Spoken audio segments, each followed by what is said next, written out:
like when the Israelites were in the desert and he gave them the manna just for that day, because he's going to give you what you need in each moment, but he won't give you what you need tomorrow today. Wait, he won't give you... But he won't give you what you need tomorrow today. This is Touched by Heaven. Everyday encounters with God. Those moments when heaven and earth collide and we see God. We actually hear him. We're hearing conversations that God is having with us through these encounter stories with angels, divine intervention, prophetic dreams, visions, near-death experiences. Welcome. I'm your host, Trapper Jack. All right. Say it again, Julianne. Because he's going to give you what you need in each moment, but he won't give you what you need tomorrow today. It's the reason why last week's episode ended so abruptly. I'm sitting here literally wondering if this is how we end the episode because it's Palm Sunday. It's done until the resurrection. That's next Sunday. And it feels like it's supposed to be an incomplete episode. It's after 4 a.m. in the morning. I've been struggling with this for hours on where, what are you doing? And right now, why does it end not right now? Because we're going to wait for a resurrection. This is really strange for me, too. We weren't here yet. Where is here? As we post, it's Easter season. This is resurrection. This is transformation. And God pointed that out to me earlier when I flashed on a dream I had, and it talks about the change, this kind of change we're all looking for within ourselves. In the dream, I'm at a nearby shopping plaza parking lot. I'm walking through this parking lot. I think I'm a teenager, and walking next to me was this fatherly figure, okay? So symbolized God the Father. He's got a big old cowboy hat on. We're walking along, we're talking. And I remember I had my hand in my pocket, and I'm grabbing some coins and pulling the coins out of my pocket and holding them up, palm up. I'm literally showing him my change, right? And then the dream ended. That was the point of the whole thing. Not only was I showing God my change, but in a sense, he's showing me my change. He wants me to see my change. It's important to God that we see the changes in our own lives, just measuring ourselves against ourselves, not against anybody else, just me against me, to see my progress. And it's not a straight line, is it? It can be challenging, a lot of bumps in the road. But that we're going in the right direction. And now we can see why that song bubbled up in my head last week about these changes, about the promises that we're moving from, the promises from the enemy, the evil one, to the promises of God. It's right there in the lyrics of Promises, Promises. Promises, their kind of promises can just destroy a life. Their kind of promises can destroy a life. Those kind of promises take all the joy. They take all the joy out of life. But then there are God's promises that lead you to joy and hope and love. And with that, we can now move to this resurrection transformation time with her baby, 6-month-old Sienna, sleeping just a few feet away from her. Well, I'm actually in the room with my sleeping baby at the moment, so I'm hoping she's going to sleep through. Sienna is her name. All right, Sienna. New incentive, right, for facing the challenges. So I wasn't like drinking every day or anything. So I was only drinking it at occasions, let's say holidays or something like that, Mm-hmm. or but every time it was always leading to this kind of distance from God, like, and just awful feelings inside me, because I think for me it always led into bad things when I was younger, and like your soul kind of doesn't forget that, and it was just a very dark thing for me. I would always feel just that it wasn't the right path, but I couldn't cut myself off from it. We can now look back 3 years from where she was and to where she is now. In fact, we can all look at our own lives. Where have we been over the last 3 years, and where are we going? What are the challenges? But we're going through those challenges, walking beside God. Because I was going to France and I was kind of nervous about, like, oh, am I going to drink at this? Like, it was always hanging over me, am I going to drink? Am I not going to drink? And all this. And it was just a real millstone around my neck, So I asked, because St. Therese is like a French saint. So I decided I'm going to ask St. Therese to just accompany me on this. And I just said, okay, St. Therese, will you just come with me? Like, I don't know what I'm doing here. And I went to mass on the way to the airport, and I just was very honest with God. I said, I don't actually know if I'm going to drink or not. Like, I don't know what to do. I'm so anxious. and I don't know what I'm gonna do, you know? So I just went on, and in the airport, I was just on edge, and I was seeing the bar there, and I was like, "Should I take a drink? Maybe this is gonna calm me down. I don't know." And then all of a sudden, like, I actually saw myself as if I was looking down on myself, and I saw myself as if it was through God the Father's eyes. Like, I was, like, trudging along the airport with my backpack and my boots and my little my little raincoat, and I just looked so, like I just looked so like such a child, and, like, I had the weight of the world on my shoulders, and I felt like God the Father was showing me, like, a little glimpse into what He could see, which was, like, a child who was, like, you know, so weighed down, but that he was looking at me with such love, and that he didn't care about all the stuff that was going through my mind. Like, he just loved me, like, and I had that all in like a split second. I got that. So after that, I was walked past the bar, and I was like, I don't want the bar anymore. Like, I was like, Dad, I don't want the bar. Like, it was like a real daddy daughter moment, and I was like, no, I don't want to go. I don't want to drink. Like, and it was like the anxiety was gone. Then it was an amazing moment. So anyway, I think through the intercession of Saint Therese, that she was so much a child. Like, she knew that she was a child. She knew she was so little. And I think that through her intercession, I was able to see, like, how the Father sees me, that I'm just his little child. And, like, I think when we see ourselves as a little child that's so loved by our daddy, that we won't want to do anything.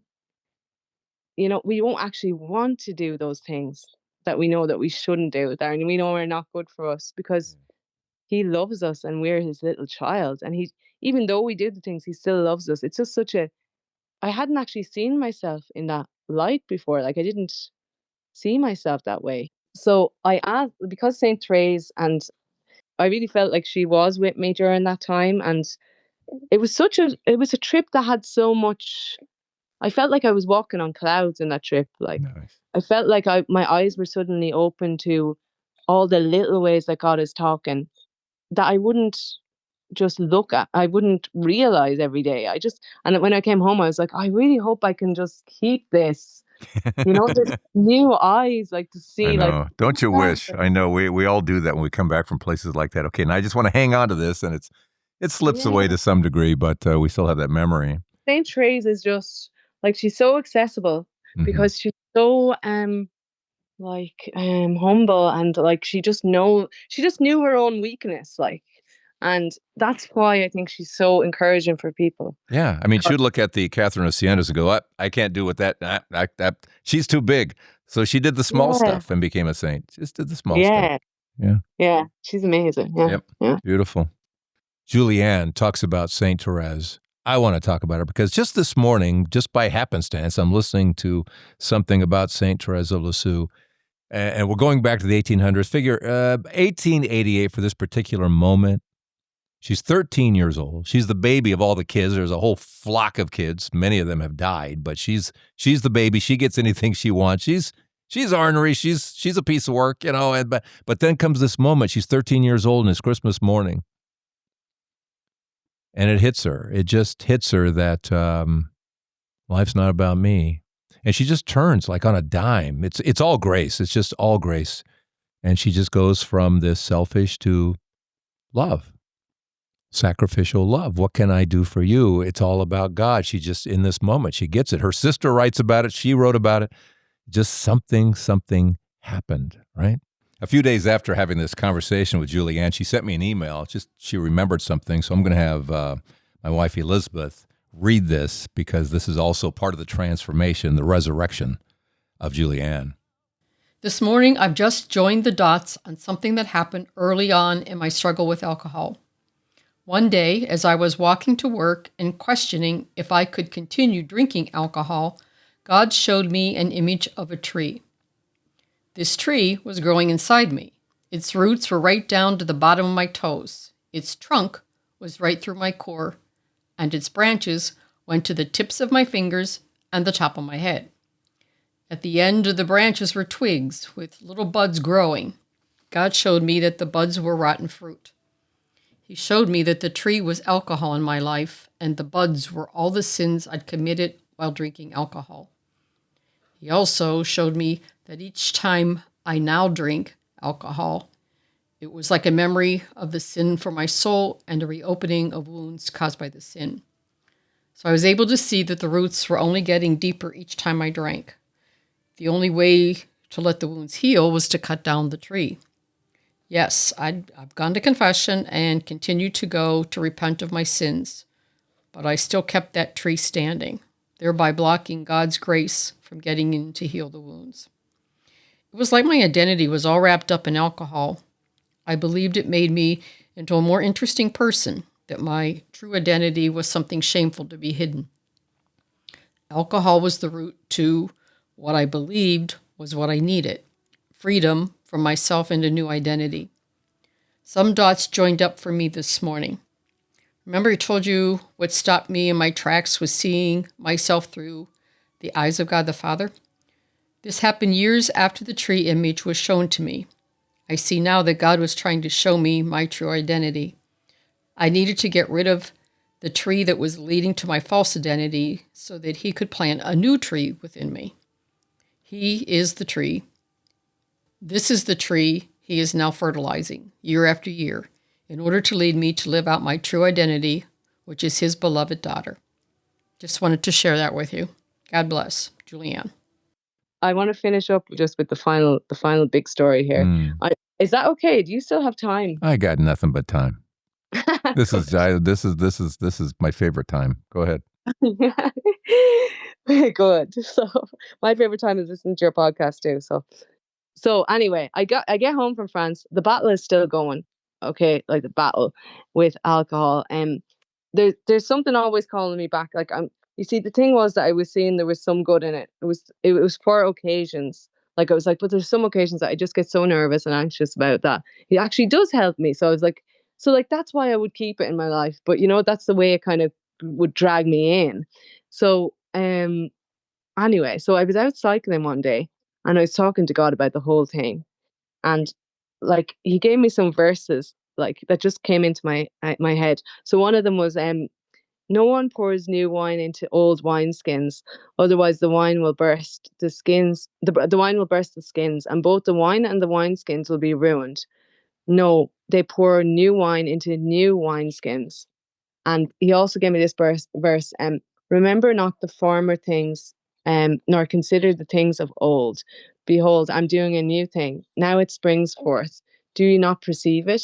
Like, I was like, okay, he's trying to do something new in my life. And like, at the time, I really wanted children, like, but my husband was not really open to having children. Like, he had a lot of pain, like, with his own father. And he was kind of afraid, I think, of repeating things. And I heard from God, like, okay, I want to do something new. Like, that's what he told me. I want to do a new thing.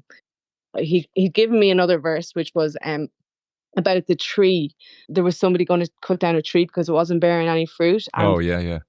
the guy said, "Sir, leave it alone for one more year and I'll dig around it and fertilize it." Like, so I felt like he's saying to me 1 year, like he wants me to give him a year here. So I said, okay, God, I'm going to give you a year. Here's a year, okay, in November 2024. And like, whatever you want to do, like, there you go. And by December, 1 month later, I found out I was pregnant. And that was the way that I wasn't going to drink alcohol. So I couldn't drink alcohol. So I didn't have that, um, the kind of pressure from people as well, saying, Oh, go yeah. on, have one. Especially in Ireland, I think it's a thing. But there was no pressure then to me. And people understand that part, I think. Exactly. So they're not going to pressure you if you have a child. Right, Like, they're right. not going And to. I have a friend who he just says, as long as you have a glass with the right color in it, so whether it's cola or he puts cranberry something, he says as long as it's the right color, people don't bother you. That's true. You're like, yeah, I'm enjoying my drink. Go away. Then we get to our baby girl. Then was born in August, and then in November just passed, I then did another year off. I gave it over another year because for me, it's not something I can do. I've tried it before to say, I'll never drink again, but I feel like the enemy would use that against me, in a weak moment, he'd say, "Forever is an awfully long time, isn't it?" Yeah. And then I'd be like, "Ah, I can't do forever." But like if I do it year by year, it's kind of like something that I can keep coming back to. Then, like, what has God done in the past year? I look, and I can talk to God about it. Like, okay, we're doing this year by year, and then I can keep counting the blessings, and in a kind of bite-sized pieces Yeah. for me. So that's the way he's doing it, and it's just amazing. It's just amazing. Hey, it's working for you. Oh, I'm so happy for you. I'm so happy. And I was looking at just some of the old notes, and something kind of jumped out at me that I don't remember if I included it or if I didn't, or if I tried to keep it to a one theme thing. But it was something about you were talking to an atheist outside. Did we use that? Talking to an atheist. You were talking to an atheist and about the rainbow. Well, that's right. We didn't use that. So maybe I was supposed to save it till now. You want to tell that story? Do you remember it? I do, yeah. So I was at work and I was working at reception at the time. And one of the residents where I worked, like, he used to always come and talk to me every day, but he was an atheist. And I was just telling him, like, I was like, like, if he was like, I just don't believe in God. Like, and I was like, well, maybe you should ask him. Like, maybe you should say, God, I don't believe in you, but like, will you just show me? Will you just ask him? I said. And then all of a sudden behind him comes this massive end to end rainbow. And he was in the very center of the rainbow. And I was like, look outside. There's a rainbow right there. Could he see That's it? God talking to you. He saw it, yeah. But like, he was like, okay. But I was like, I was so excited, because I was like, that's literally God the Father telling you, like, look, I love you. Like, But yeah, I lost contact with him anyway, so I don't Oh, know. I was actually praying for him just the other day. I just came is into that my right? mind. It's interesting. It's interesting the different ways we are awakened. It is. Yeah, Yeah. 100%. Speaking of awaken, she's still asleep. She's still asleep at the moment. I I love can't it. believe it. But actually, I have a little story about Yeah. her. So I have this really strong desire to be a stay-at-home mother, but at the moment it's kind of financially impossible on one salary. Um, so I've been thinking about how could we possibly survive? And like, what kind of job could I have that I could still be a stay-at-home mother? I don't know. So I turned to St. Joseph, and like, I was just cleaning my room one day, and like, this picture of St. Joseph just fell on the floor, out of a book. And then I just looked over to my desk, and there was like a Bible card there. Do you know those Bible verse cards that you do, like a Bible roulette? Yeah. You can choose a card and it just has a verse on it. And I thought I had cleared away all these cards, but there was one on the right in the middle of my desk, and it said, "When the time is right, I, the Lord, will make it happen." I say it 60-22. So that was just that, like, St. Joseph falls on the floor firstly, and then I immediately see this card. When the time is right, I, the Lord, will make it happen. When the time is right, God is going to bring about what we need Yeah. to survive. Yeah. Any other stories, or do you want to close out with your takeaway, or what do you want to do? Like, realizing that today God has given me everything. Like, so it was kind of like how, like when the Israelites were in the desert, and he gave them the manna just for that day, and he said, don't keep any over, because if you keep over, it gets like, it goes off and it gets all worms and you can't eat it. Mm-hmm. So like, you can only have what I give you today, your daily bread. So I feel like nowadays what I've started doing is like just going to say thank you every day, because today, like, God has given me everything I could have ever wanted. He's given me everything I need today. And like, it's kind of like a way of looking at it, not to be looking at the future, not to be saying, oh, do I have enough for tomorrow? And what about like next year? And what about the other year? But now instead, I'm kind of like, today is what I have. Like, this moment is what I have. And you've given me everything for today. And looking back, you've given me everything I have needed. So why would he be going to stop? So it's just kind of the takeaway, I suppose, is that to thank God in the moment for what he gives you in the moment, because he's going to give you what you need in each moment, but he won't give you what you need tomorrow, today. So it's It's so kind of true. like No, and daily he bread. talked about that with the birds, right? Don't they have everything they need? Don't worry about Yeah, tomorrow. Don't worry about yesterday. Today is the only day we can do anything with. So today's the day to be grateful. yeah. Yeah, I feel like we can live in such an anxious world, and we can always be worrying about what we're going to need tomorrow and stuff. We mightn't even be here tomorrow, it's like, true. So like we can't be thinking like that. Yeah. So I just feel that's kind of a flip around and a change in perspective, and from what I used to think about, I guess. Well, that's beautiful. That's beautiful. Yeah, thank God today for what He gives you today. You know, you don't need anything for tomorrow, right? Today. Thank you, Julianne. It's always a joy to speak to you. And keep going with the podcast. It's so great. I'm going back over episodes now and re-listening to things, and it's as if I didn't listen to them the first time. Like I'd remember little things, but it's like, you listen to them again and you get another gem out of them. And I just think you're doing amazing work, and just God bless you. Well, thanks to people like you who have stories. Just keep sharing the stories, right? That's it, exactly. All right, thank you, Julianne from Ireland. Don't you know? Well, you do now. Welcome to the Easter season, resurrection, transformation, one day at a time. All right, what's your story? Let me know here at touchedbyheaven.net. Dora, hey Dora, thanks for joining the Patreon family and keeping this going week to week. Appreciate that. You can do the same here by coming here. I say here to touchedbyheaven.net. Click your way through or go to patreon.com and search for Trapper Jack. All right, I'll see you next week here at Touched by Heaven. Everyday encounters with God. I'm Trapper Jack, whatever a Trapper Jack is. And what do you do with a Trapper Jack? Sarah, leave it alone for one more year and I'll dig around it and fertilize it.